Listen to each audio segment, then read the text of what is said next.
How to make your own personal false flag, truth or lie. Fact is, your truthers are part of the cover-up of truth. They can't tell you any real truth. If they did, they couldn't sell you t-shirts, vitamins, coffee cups, non-fluoride toothpaste, emergency rations, or TV internet show subscriptions. They cannot take Patreon donations. Want to recognize a huckster? Look for this. Here you can buy hoodies and t-shirts and books and all kinds of, you can even make a donation over here to this truther site. On this one over here, oh, you can buy krill oil. So that's Alex Jones over here on the right. I have to laugh at anyone who can't see it's the same scam, different package. Many years ago, by the way, once upon a time, hucksters sold snake oil. And now they repackage it as krill oil, and the descendants of the same ignorant fools keep buying it. Things never change. Here's another way to recognize a huckster. Look how Alex Jones loves to show himself in front of a world map backdrop. Hucksters love the world backdrop. There's professional huckster Joel Osteen. Here's another one by David Miscavige, the dictator of Scientology, on the right, with actor Tom Cruise at the podium. They are making effective use of subtle, indoctrinating props. It makes them look bigger, like their agenda is more than it really is, that it reaches the whole world and affects everyone. Also, I think it makes them feel like they're on top of the world, so to speak. It's not necessarily wrong to accent your intended message by adding agreeable backdrops and props. However, if your message is devoid of truth, the propaganda fills in the void and substitutes for real truth. And as you can see from his audience size, all of them, that is enough for plenty of people. Thousands and thousands of people go to Joel Osteen's church. Who knows how many millions of people follow Alex Jones. And I think Scientology has around 50,000 followers right now. Truthers like to sell you their BS. You won't get the truth for free. But so much truth is nothing more than snake oil or krill oil or more fake cures like this one. Missouri sues televangelist Jim Bakker for selling fake corona cure. And I love this article because the person writing it is Matthew Schwartz. And it was the Schwartz law firm that helped Hugh fight some kidnappers in Michigan, and is the reason that Spaceballs Yoda says, "May the Schwartz be with you." Oh, and get this, and I can prove this. Baker used to be spelled with one K, and now they're going around spelling it with two so that future researchers have a hard time pinning it down to the same person. But I have published articles and books that show you that it was well known to be 1K. Anyway, another example of selling you a false cure is when someone falsely blames the Freemasons or Bill Gates for causing COVID-19, or that by destroying 5G towers you will save the world. Here, Microsoft's patent for cryptocurrency system that uses body activity data. Oh, look at this. Microsoft, Bill Gates, and Big Tech's undeniable 666 Mark of the Beast agenda. The guy doesn't even believe in the story of Revelation, yet he's using it to, what's that tell you about somebody when they don't even believe what they're saying and using as a headline? I mean, he even says it's all BS, but then he uses it and says that this is proof of something he doesn't believe in. What kind of logic is that? That's how it is. That's how people think. Conspiracy theorists burn the 5G towers, claiming that 5G is causing coronavirus. Complete and total BS. The best way to reveal a huckster is to identify his enemies. A communist blames America for his country's problems. We recognize that as propaganda here in the West, yet somehow we regularly fail to recognize that the West uses propaganda by blaming Islamic terrorism for 9/11. There are only so many ways devised among mankind to get people to follow you. It's no different in America than it is in the former Soviet Union. A movement or action needs an enemy. There must always be a rallying cry if you want people to move. Followers of truthers recognize the term false flag as a big event that causes massive numbers of people to move and follow an organized plan. Most of them can see how the sinking of the Lusitania was a false flag event leading to World War I. However, the same followers fail to recognize that the truthers themselves are creating the equivalent of false flags by planting the images of fake enemies in the minds of their followers. Here are a few of the miniature false flag images that are currently being used to rally you behind their own cause, and of course, straight to their merch sites. Bill Gates wants to kill you. Freemasons run the world. FEMA camps, you'll be going there soon. 5G is causing corona. Corona is fake. The government is keeping you from knowing about the flat earth. Government is hiding aliens and UFOs. Oh, and here's the latest one, Gematria. That is not to say that Gematria is not being used. It is. It certainly is. However, if one uses Gematria to suggest that Bill Gates wants to kill you, or that Freemasons orchestrated 9/11, or that 5G is going to give you coronavirus, or that the virus is fake altogether, that person is creating his own miniature false flag fake enemy. Looking at Gematria and using it to support a wrong idea is no different than Alex Jones looking at a CC camp from World War I, renaming it a FEMA camp and telling you, you are about to be rounded up.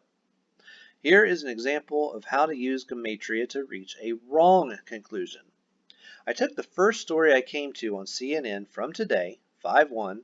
I just chose a random news site. It wouldn't have mattered if I'd have done Fox News or any other link. It's just the first one that popped in my head.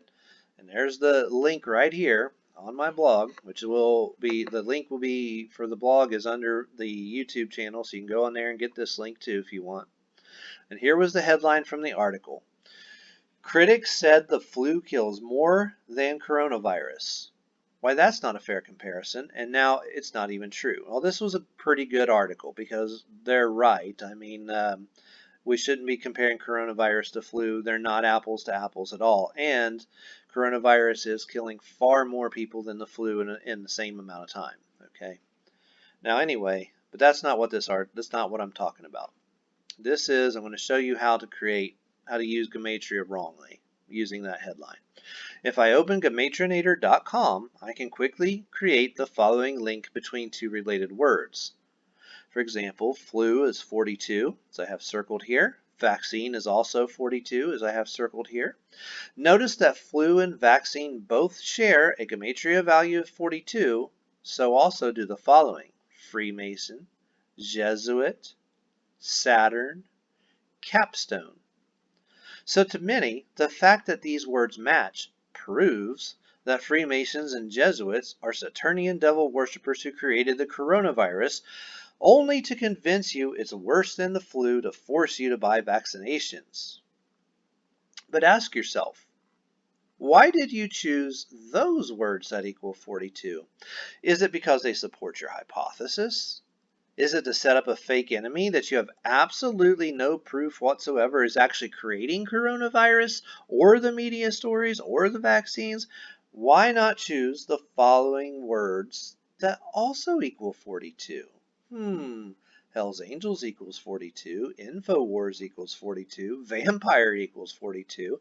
Is it not equally possible using only Gematria to show that the Hells Angels created the coronavirus? Perhaps Alex Jones created it from InfoWars. I could even add that Alex Jones was born on the 42nd day of the year. Does that mean he did it? Heck, maybe even vampires created it. So did I choose instead Freemason, Jesuit, Capstone, and Saturn? Why did I choose them? I can tell you that setting up the Hells Angels as your enemy probably isn't the healthiest idea. Those people are very real. I could tell you that Alex Jones did it, but that would be easily disprovable. I could go the vampire route, but that's just ridiculous, at least for now. Give it 10 more years. way society is going. But if I say Freemasons did it, guess what? They're a secret society. They aren't going to fight back. Hooray, I found my boogeyman. And everyone knows the Jesuits are up to no good. We have actual historical proof of that one, but do I ever tell you that which Jesuits are the actual sworn in members with the Pope? No, I just play it simple and I keep it vague. It's just the Jesuits. And if I'm feeling up to it, I just might blame Protestants, atheists, and Sikhs of following a Jesuit agenda if the shoe fits. After all, it's not like anyone is ever going to sue me because I called out a killer, rapist, or pedophile and said he was following a Jesuit agenda. For anyone who has ever watched Orwell's 1984 or read it, it's known that enemies are best kept far away and really vague. Oceania's enemies can change from Eurasia to East Asia, but no one cares, so long as I can't really see them and they are vague and far away. I'll support my leader. Now, as I was learning from some of these false truthers in the past, it's easy to see that I once held some of the views that I have now outgrown. I don't take down my old videos, not hiding anything, and I'm open to telling people that I have grown. I don't seek to hide my past mistakes. I seek to learn from them and hope that others will also. However, it's not ethical for anyone to use my old videos against me and tell me that I'm still saying the wrong thing. No, I used to say the wrong thing, and as I learn more, I constantly revise and update what I say. And things that I'm saying now will be revised and changed over time. Everyone should do this. We're all human, and we all must learn at our own pace. Here's another way to tell that someone is a huckster. Look at what he won't say. For example, look at the following picture. It's just Brad Paisley at a concert. I chose Brad Paisley because I know he's a Freemason. He actually openly admits it, so I can just get that out of the way right there. At any one of his concerts, thousands of people are getting drunk. Hundreds of those people get in accidents that kill people. I don't mean in one concert, but hundreds of people over the years. Hundreds of others will go home and beat their wives and kids in a drunken rage. But imagine what would happen to Brad's profits if he suddenly grew a conscience and said, I'm no longer going to profit from the blood of innocent victims, and told his crowd that he can no longer perform where alcohol is being served. Now that's the truth. And Brad believes he's part of the mysteries through the Freemasons, but does he give a crap about dead people? No. You will never hear him say this real truth. To heck with your misery. There is money to be made. And so it is with all truthers. When the enemy is vague and far away, they hold the banner high and ask you to follow along, so long as you contribute to the merch sites and Patreon donations. They might even let you stick around for a like or a sub on YouTube. But what happens when the truth suddenly gets real? What happens when real dead people show up and real murders are happening? Where does the banner go? Who is the brave leader then? To heck with real dead people, there's money to be made.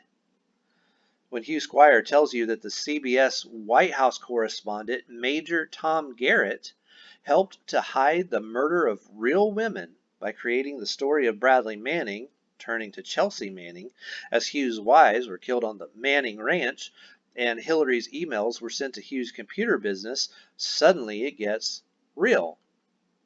Oh, those are real dead people. Oh my, that is a real reporter. There are names connected to faces. It's not fun anymore. But contrast this to following the leader. Following the leader is euphoric. You feel like you're part of something and that you belong. You almost get high knowing you're defeating an invisible enemy, and you always convince yourself that you are doing a really good job at it. In reality, however, it is Aldous Huxley's Soma pill that is dulling your senses to real truth and real murders. Most of you literally can't see the reality I just gave you. You're too numb. You found the routine that works for you, you've measured its parameters, and you know exactly what is out of bounds and what is not. You will not transgress the borders or break any of the rules right where you have chosen to abide.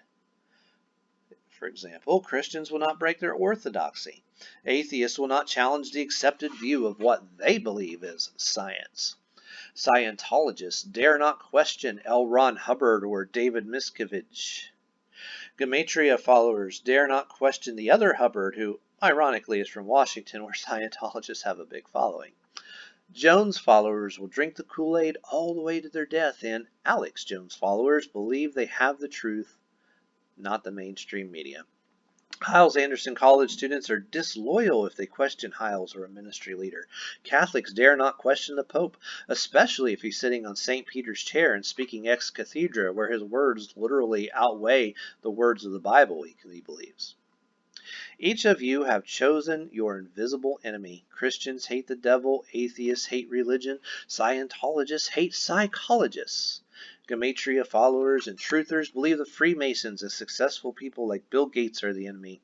Hyles Anderson College students think the counterculture is the problem. Women can't wear pants and must be stopped. Catholics believe the enemy is anyone who opposes the church. Now, I don't want you to follow me, or for that matter, to follow Hugh Squire. Neither does he want you to follow him. He wants real justice for real dead people. I know, it's a buzzkill. To get on board with this would require real effort, stemming from real concern. No more fakery, no more pretending to give a hoot and fighting the wind. It's all fun and games until you start naming names and want to fill out police reports and find the real suckers who did this. Furthermore, learning how the world really works will make a real difference, causing you to think and act as an individual and not as a member of your chosen group. For the record, it's true that I do sell a book. I'm not against selling things or against capitalism. I don't want anyone to buy it to support me. I only want people who are interested in learning about its subject matter to buy the book. I don't want your support and I don't want your loyalty. I'm perfectly happy if you buy my book, then use it to disprove everything I write. In fact, I'll write another book telling the world how I've learned from my mistakes and lift you up as the person who corrected me. I don't give a hoot about making money. I care about what's real. And if it ultimately costs me rather than makes me any money, and I'm not against making money, then so be it. So by all means, if you want to learn how the mound builders used ancient knowledge while building their mounds, by all means buy my book. But read it as an individual. Don't start a fan club. I don't want one, and I don't want your Patreon donation. But if you do have money to give away, I will happily point you to the real and needy people and connect you straight to them. Then you can make a real difference in a real life, instead of pretending to by giving it to me. If you choose to like, share, and subscribe to my YouTube channel, do it because you want to know real truth for yourself. I don't want to associate with zombies. Also, I don't mind honest questions, but I'm not going to hang out with buttholes and people who only stick around to laugh at reality. I'll just boot those people right off. But thanks for watching.